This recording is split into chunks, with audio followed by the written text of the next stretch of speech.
Rescue 8, Truck 6, Truck 3, Battalion 3, and the on-call inspector. 2303 West 46th Street, number 208.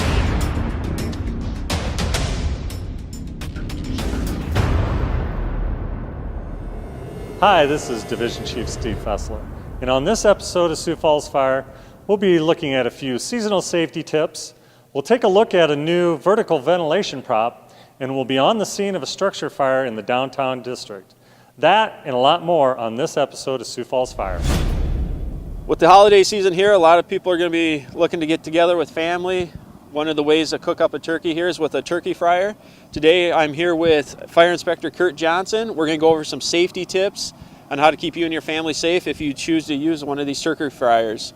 So Curt, here we got a turkey fryer here. What are some of the safety factors we should be aware of if we are going to use one of these?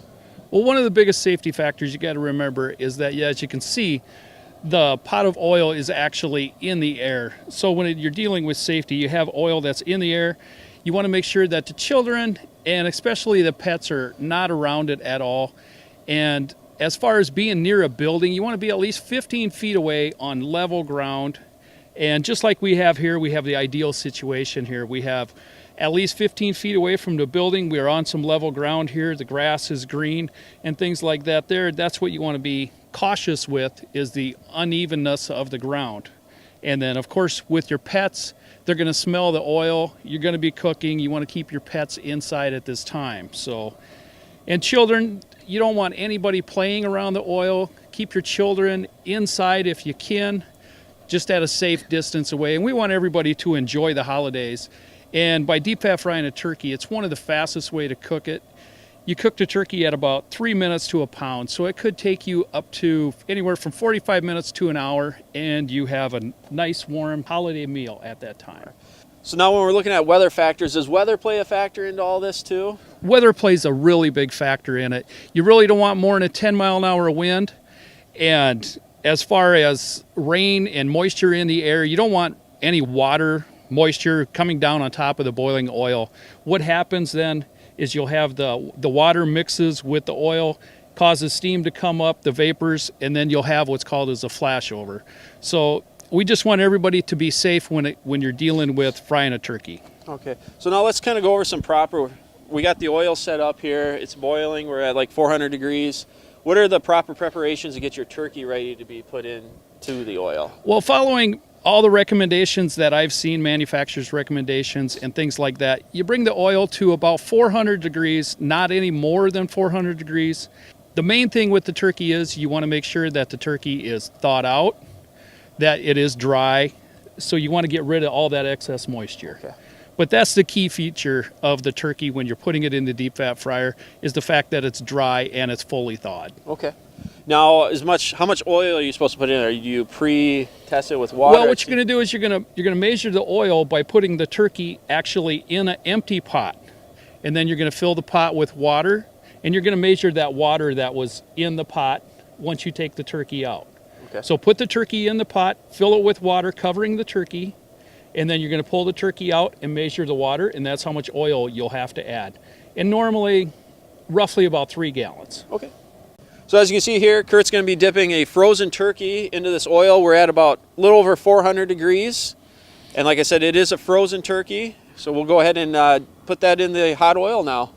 All right, so once we do put the turkey in the hot oil, what will happen is the moisture will come off the frozen turkey, and the oil will mix with the steam, and the steam will catch the flame and then cause a fireball or flashover effect.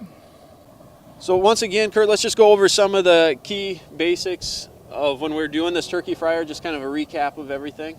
All right, just to recap it, there is a lot of preparation that goes into frying a turkey in your cooker.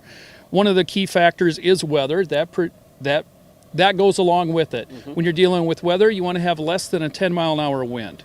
And you also want to make sure that there's no precipitation in the air, like it's not raining, sleeting, or snowing and things like that, because you don't want the water to mix with the oil.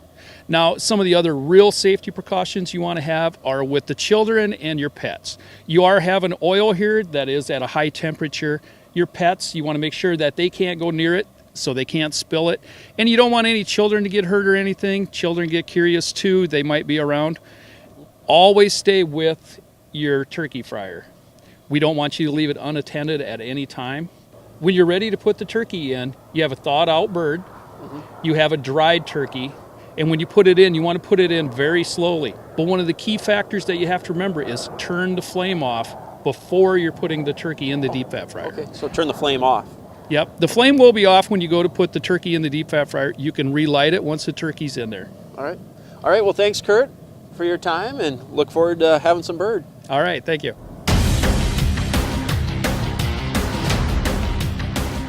We're on scene of a structure fire here, and I'm talking with Captain Brian Kringstead about, they were the first unit in, and just want to get a little more information on what'd you see, what all did you do, what happened? Call came in, we were actually doing some training down at Colville Lake, did some ice training. So I grabbed my crew, we headed on down here, lights and sirens. We got to the corner, we pulled a hydrant, so we grabbed a supply line, addressed the hydrant, supplied water to engine 51. Yep. There was fire showing on actually the Bravo and Charlie side of the building. Okay. It was already venting out the windows. So On the second floor? Yep, second floor. It was already coming out the windows. Heavy fire, heavy smoke. So we did what was called a transitional attack. Okay. So we hit the fire from the outside with water to knock it down. Yep. To basically give us a little more time to get inside, and the conditions should be a little bit better when we Okay. make entry at that time. So you got it from the outside, shot in through the window that it was venting out already? Yep. Okay. Yep, that's what we did. We knocked it down on both windows, got it nice and dark, made entry into the second division. We had reassigned to Division 2, Okay.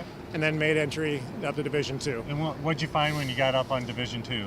Once we got up to Division 2, heavy smoke immediately, and then once we got inside the fire apartment, it was completely lit up with fire. The Yep. kitchen was fully engulfed, orange, so it was hot, Yep. smoky. So Knocked it down from there? yeah, we got a quick knockdown, knocked it down, the main body of the fire, and then after that it's just finding the hot spots, Yep. pulling the ceilings down, pulling the walls down, getting behind things to make sure there's nothing burning Doing the yet. overhauling Yep. for extension? Yep, Okay. exactly. Okay, you had mentioned Bravo Charlie Corner. Yep. What exactly does that mean? The Alpha, Bravo, Charlie, Delta, those are just words we use to indicate what side of the building we're talking about. Okay. That way everybody on the fire ground knows exactly where we're talking about. So we're looking at the front door would be your Alpha. Yep, typically the address side of the building, the front door is going to be your Alpha side, and then just go around the building, Bravo, Charlie, Delta. Okay. So it makes it easier for us to tell people where we're at, where the fire's at, so Yep. everybody knows. Yep, sounds good. Thank you. You bet. One of the tasks with fire prevention is our public education. To help us out today, I brought in Chuck Smith. He's one of the fire investigators with the city to kind of go over some of the school programs that we do offer. Now, Chuck, what grades do we offer here in town? We teach public education from kindergarten through 5th grade. With those programs, kindergarten, we do a puppet show. 1st grade, we teach kids crawl under smoke. 2nd grade is no 2 ways out, do a home exit plan. 3rd grade is our fire safety house where the kids learn smoke detectors and learn how to escape their bedroom through a window. 4th grade is hunt for home hazards. They get a little test that they have to go home and do with their parents. And in 5th grade, we do some sort of fire behavior, beginning fire behavior type class. All right. So now you're telling me you go to kindergarten through 5th grade. Now, is that every school in the Sioux Falls district? That is every school within the city limits of Sioux Falls. So we do some of Harrisburg schools that are in Sioux Falls also. All right, Chuck, I noticed that we have some puppets out here today. What are we doing today? Today we're teaching, doing our puppet show for preschool and daycares during Fire Prevention Week. So we use all our puppets, doing some songs and things like that. Okay. What are some of the key points that you guys are trying to hit on during the show? The three main elements we hit on is don't play with matches, find them, go tell a grown-up, that type of thing. The next is stop, drop, and roll if your clothes catch on fire. And the third is bath safety, making sure your bath water is safe. And we partner with Avera, and they come out and help us with the show. and they give us these cool little bath cards that we give out to the kids so they can test their bath water, make sure it's safe before they get in. Okay, so you're saying all the daycares in town come, and then also the kindergarten classes, you also hit those? Correct. The daycare is here for the 3 days that we're here. We'll hit over 500 kids for this, and then we we got all the schools in Sioux Falls, except for one last year, for teaching the puppet show to the kindergartners. So using the puppet show instead of video, is that more beneficial to the kids? I think they really get a lot more out of it with the visual effects and the live performance. They interact with us a little bit, so it's really a great memory tool for them. Speaking with the guys who teach first grade, their first question is always, hey, do you remember the puppet show? And these kids all remember all the characters, the things that they were taught going, a year later. So okay, and hopefully they're taking that information home with them, passing it on to their parents and their other siblings. Yep, so perfect. All right, thank you, Chuck. All right, thanks for your Tyler. time. So I'm here with Captain Lacey, and we're looking at one of our newest training props that he built. It's our vertical ventilation prop. And Captain Lacey, can you tell me a little bit about it and how it came to be? Well, we had a call we were on at the Knights Inn where my crew was tasked with ventilation, and it was a tough roof to cut. We had a number of things working against us. We had a metal roof with 1x4s stripped underneath it, 2 layers of shingles, and then the sheeting, and then a rain roof under that. So it was a challenging roof to cut, and it took us quite a while to get it done. And I think it's related to an issue where we don't have the opportunity to get enough hands-on with our saws, with our people, doing actual cutting. So I came up with a design for this, which is a resettable roof prop. The mechanics by Station 7, the mechanic shop, they built the framework on the front for me so we could hinge it up. Okay. And then we worked out a way to get it so we can reset it and use it several times. It takes about 20 minutes to get the plywood and the shingles on, and then we can do the cutting on it and reset it for the next crew. And it's mobile, so we can take it from station to station and utilize it more often rather than having the crews have to leave their territory to go out and train somewhere else. Yeah, exactly. And getting acquired structures to cut on is always a challenge. Stuff we can work with, and this is it's on a trailer. You bring it to your station, set it up. All the crews can use it for a week or two, hitch at a time or whatever, and get some good vertical ventilation training in. So what are the different pieces? I see we got the sloped roof here. We've got a flat roof on the backside. What options do we have with it? Well, we really have all kinds of options. 2 different pitches. You can do about a 312 or a 712 pitch. And we could set this up however we want. We could put a tin roof over shingles on this just to challenge our people. And on the backside, that is a flat roof prop, which from there we could build any kind of flat roof. Well, excellent. It sounds like a real world problem came up with a good training solution for us. Yes, sir. All right, thank you. All right, thank you. Have a good day. Thanks, you too.